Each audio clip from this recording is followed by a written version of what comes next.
Salut les moukotas, j'espère que vous allez bien. Moi de mon côté ça va très bien et donc aujourd'hui des histoires. Ouais, je sais que vous adorez le format de deux histoires et donc voilà, je fais toujours plaisir et tous les moukotas. Et donc deux histoires, une histoire paranormale et l'autre histoire elle est mystique. Et donc pour les passionnés du paranormal, vous êtes bien servis. Et donc place à la première histoire, histoire paranormale. Sarah est métisse, Sierra Léonaise, libanaise et elle est née en Guinée Conakry. Donc tu vois un peu le genre de métissage qu'elle a. Et donc depuis toute petite, Sarah s'est toujours sentie différente. Elle avait un côté plus mature que ses copines et aussi elle avait une sensibilité inexpliquée. Une sensibilité inexpliquée, c'est par exemple le fait de sentir les esprits. Donc par exemple, s'il y a un esprit dans cette pièce-là, Sarah pouvait le sentir. Et donc quand tu as cette sensibilité-là, tu t'isoles des autres et les autres aussi ne viennent pas vers toi. Et donc Sarah n'avait pas d'amis. Les gens qui voulaient être amis avec Sarah s'approchaient d'elle par intérêt pour le matériel tout simplement. Parce qu'il faut savoir que Sarah venait d'une famille assez aisée et donc elle avait l'argent. Et donc un jour, tellement qu'elle n'avait pas d'amis, elle est rentrée dans sa chambre et elle a commencé à pleurer toutes les larmes de son corps. La pauvre, elle a pleuré parce qu'elle n'avait pas d'amis, personne ne voulait s'approcher d'elle et donc elle a commencé à demander une amie imaginaire. Elle voulait avoir une amie imaginaire. Et donc un jour, en rentrant de l'école, la petite Mukota Sarah a été attirée par quelque chose qui brillait sur le sol. Et donc Sarah se penche pour voir ce que c'était et donc elle ramasse, elle voit que c'était un collier. Et donc ce collier avait une tête de mort en médaille. Et donc Sarah a vu ce collier-là, elle a aimé le collier, elle prend le collier, elle met dans son sac direction la maison et elle n'en parle à personne arrivé à la maison. Ça sent déjà le mystique là déjà. Je vous dis. Et donc une fois la nuit tombée, elle s'endort au salon avec sa sœur. Personne n'avait pensé à les réveiller et donc vers 3 h du matin, Sarah se sent réveillée par quelque chose. Donc il y a quelque chose qui réveille Sarah. Elle ne sait pas quelle est cette chose-là et donc elle se réveille. Sarah regarde droit devant elle et elle voit une silhouette. Mais cette silhouette-là n'était pas humaine. Cette silhouette-là avait une longue chevelure et la silhouette avait un sourire figé. On dirait des lèvres dessinées. Et donc ces lèvres-là disaient « Viens me rejoindre, ma petite Mukota ».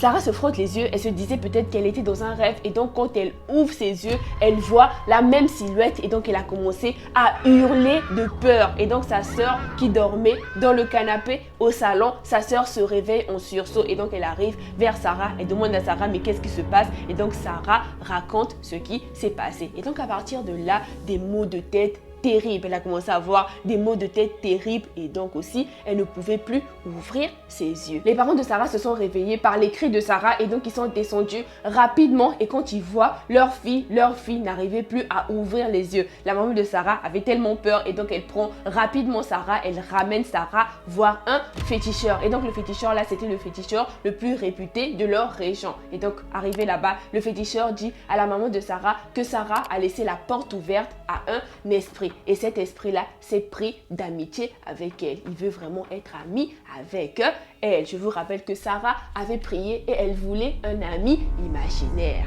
Et donc le marabout a donné à Sarah un serre-tête. Ce serre-tête était fait en raffia. Le raffia, c'est des feuilles de palmier, je pense. Je pense bien, si vous connaissez le raffia, vous me le dites en commentaire, mais de toutes les façons, il y aura quelque chose qui va illustrer. Et donc, on lui a donné un serre-tête en raffia et donc, arrivée chez elle, elle n'a plus jamais eu de maux de tête et elle n'a plus vu cet esprit-là. Depuis ce jour-là, Sarah n'a plus eu de maux de tête et donc aujourd'hui, elle est mère d'un petit garçon. Félicitations à toi et donc, elle est toujours sensible à ce genre de choses, mais elle gère. La petite Mukota gère. Et Sarah m'a dit dans l'histoire que mes histoires lui tenaient compagnie pendant sa grossesse. Je suis tellement contente, c'est comme j'étais avec toi quand j'étais enceinte, ça me fait trop plaisir surtout de voir l'illustration de tu es en train de suivre mes vidéos et tu es enceinte, ça me fait vraiment plaisir d'avoir ce genre de retour. En tout cas, la morale dans cette histoire, c'est de ne pas donner accès aux choses mystiques dans notre vie. Faites très attention les Mukota parce qu'il faut savoir que quand on demande quelque chose, quand on veut vraiment quelque chose, la nature envoie toutes les ondes positives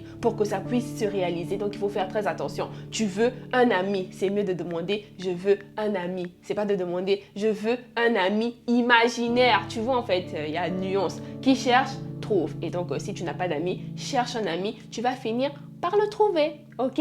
Place à la deuxième histoire. Cette histoire se passe en Côte d'Ivoire et donc on n'a pas donné le nom du village pour des raisons de confidentialité et donc vous, les Ivoiriens, faites de l'espionnage et dites-moi le nom du village dans les commentaires. Dans ce village, il y avait une famille dont le père qui avait perdu la vue était soupçonné de pratiquer la sorcellerie et donc tout le village se méfiait de la famille en question. C'est totalement normal, vous pratiquez la sorcellerie, c'est normal qu'on se méfie de vous. Le vieil homme avait la réputation d'être un grand sorcier qui lançait des sorts et donc le vieil homme en question avait une fille qu'on appelle Yasmine et donc Yasmine était une très belle fille comme moi, une très belle fille, mais Seigneur, trop belle. Et donc Yasmine se faisait draguer par-ci par-là par les hommes du village, mais malheureusement elle repoussait toujours les hommes du village. La petite Mukota trop belle. Puis il arrive une nuit, la petite Mukota Yasmine se promenait dans le village et donc quand elle marchait, elle rencontre 3 jeunes hommes et ces jeunes hommes là étaient ivres. Les 3 jeunes hommes finissent par abuser d'elle et donc elle était tellement traumatisée, elle s'est mise à pleurer et donc elle a décidé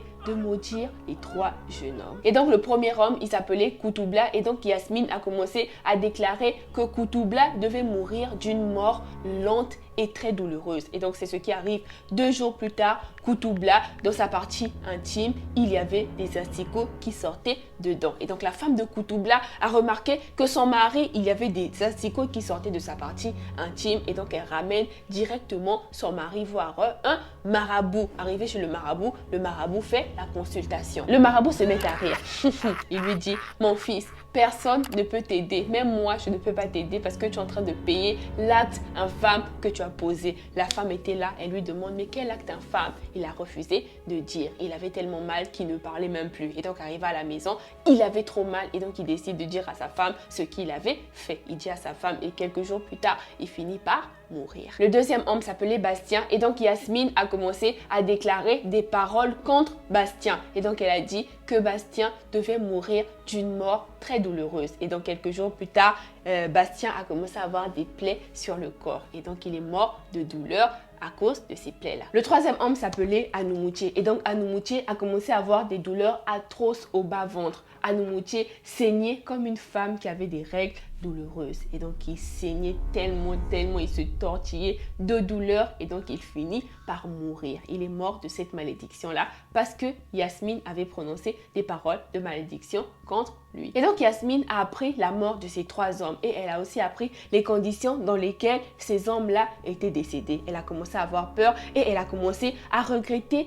toutes les paroles qu'elle avait sorties ce jour-là. Et donc elle s'est dit que peut-être que c'était la meilleure solution et elle a arrêté de regretter. Tout le monde croyait que c'était le père de Yasmine qui avait tué ces 3 jeunes hommes parce que rappelez-vous, au début, tout le village disait que le père de Yasmine était un grand sorcier et il lançait des sorts aux gens. Et Yasmine, heureusement, elle disait à tout le monde que c'était pas son père qui avait tué les 3 jeunes hommes, mais que c'était elle qui avait prononcé, qui avait déclaré des paroles contre les 3 jeunes hommes. Et par chance, c'est arrivé. Donc elle ne savait pas que ça allait arriver et ça arrivait comme ça. Mais personne ne la croyait et tout le monde disait que c'était son père. Les personnes qui ont raconté cette histoire ont voulu faire passer comme message que la langue a un très grand pouvoir et ça c'est vraiment vrai. Avec cette même langue là, on peut bénir, on peut maudire, on peut tuer. Donc les Mukota, faites très attention. J'espère que l'histoire vous a plu, j'espère que les 2 histoires vous ont plu. N'hésitez pas de me le dire en commentaire parce que ça me fait toujours plaisir de lire et de répondre à tous vos commentaires et n'hésitez pas à vous abonner à la chaîne. Abonnez-vous aussi à mon Instagram et moi je vous fais plein de gros bisous